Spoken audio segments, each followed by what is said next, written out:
Hey guys, if you want to know how to survive your holiday season, whether it be about food or that exercise thing, keep watching. I've got some tips for you. Hello, welcome to Real Talk Saturdays. So this week I have some tips for you because if you're like me and you want to survive your holiday season without fucking pigging out or feeling super awful, you need to watch this. If you want to stuff your face and just enjoy, you don't need to watch this, but feel free to stay.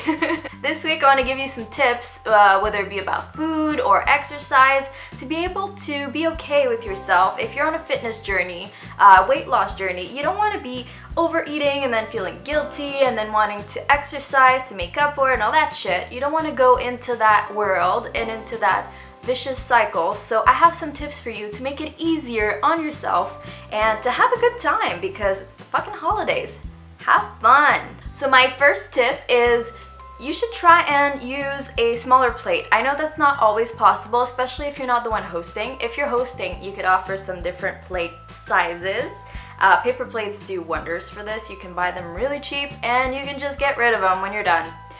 If you are visiting someone, you want to make sure to fill up your plate maybe 3/4 full, or what I like to do is keep the same percentages in my plate. I don't know if you understand what that means. I like to have ratios on my plate of protein, fats, carbs, so I try and keep a lot of protein on my plate so that by the time I get, to the potatoes, to the bread, I have less room. So load up on the meat and veggies, and then when you get to the really cool stuff that you normally don't eat, go easy. Just fill up the rest of your plate with them. It's much easier that way, and you feel less guilty because your plate's not going like this. It's just, just a general looking sexy plate of Christmas time, or should I say holiday time.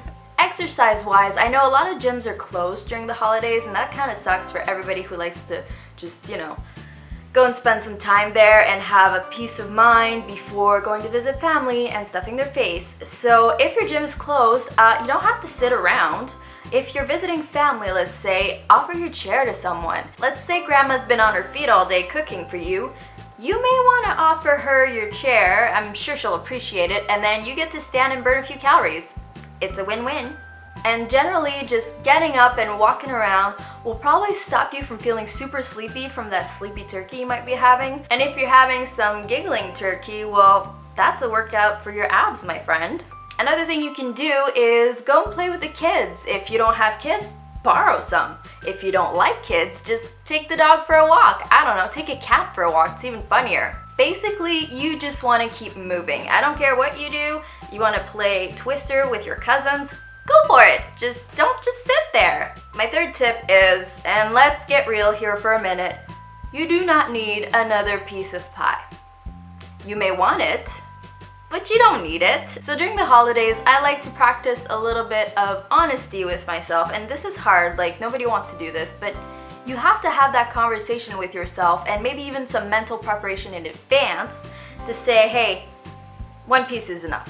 It's fun to indulge, but you know as much as I do that by the end of that night, you're gonna feel horrible if you went for seconds and thirds. And if you're like me and you wanna keep an eye on what you're eating, like I like to plan early in the morning, as early as possible, all the food that I wanna eat during the day. Whether it's the holidays or not, I use an app on my cell phone because it keeps me accountable. So it's a great tool, and it's not to keep you feeling guilty or any of that stuff. It's just to have a good idea of what you're eating and, how many calories you have left before you start going over the hill.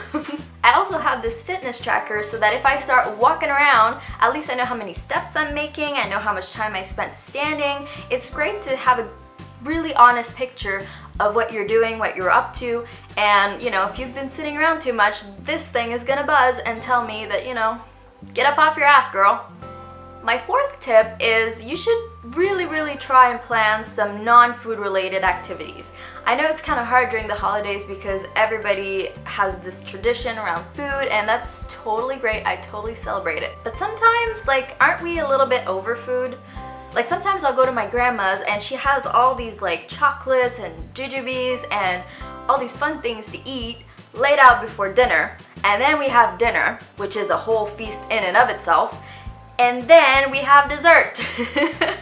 And in there we also have alcohol, so like it just doesn't end, and basically we just sit around and talk. And so to me that is like ultimate sleepy town. It kills my mojo. I just fall asleep basically on the couch every year. So to prevent that, you should try and plan some activities that are completely non-food related, such as playing some games if you're into that kind of stuff. Like I mentioned earlier, you could play Twister with your cousins or play Cards Against Humanity. Getting a good laugh in, it's always good. You could also just watch some old home movies. That's like such a trip for my family. My dad is like the ultimate film master, and he has every little bit of video that was ever made about me, which is really scary when you think about it. And if you want to get really fucked up, you could talk to grandma about politics. Speaking of getting fucked up, you might want to go a little bit easier on the alcohol. Let me tell you why. You know just as well as I do that one drink will turn into 5 drinks, and then next thing you know, by 3 a.m. you find yourself face first into a tub of ice cream. So much fun. It's a slippery slope. So what I suggest doing, like I mentioned earlier, you might want to plan it in your app if you want to look at the calories and the carbs and all that stuff, or just set a limit for yourself and respect it. That's the hard part. But if at least you have a plan in mind before you get to the party, it's so much easier to just stick to the game plan. Or what I like to do when I go to parties like New Year's parties, I'll bring just a set amount of drinks, and usually it's less than what I want to drink, and then if somebody offers me one, it's like one extra. And you know what? If you mess up, if you eat more than you thought, if you get fucking hammered with grandma, there's always January to start over.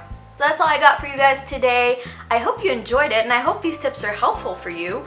Just keep in mind I have one more Real Talk Saturdays to go before the holidays. I'm going to take a little break, and I'd love to hear what you want to see in the new year, because I feel like I'm going to shape up this show a little bit, and yeah, your comments would be super helpful.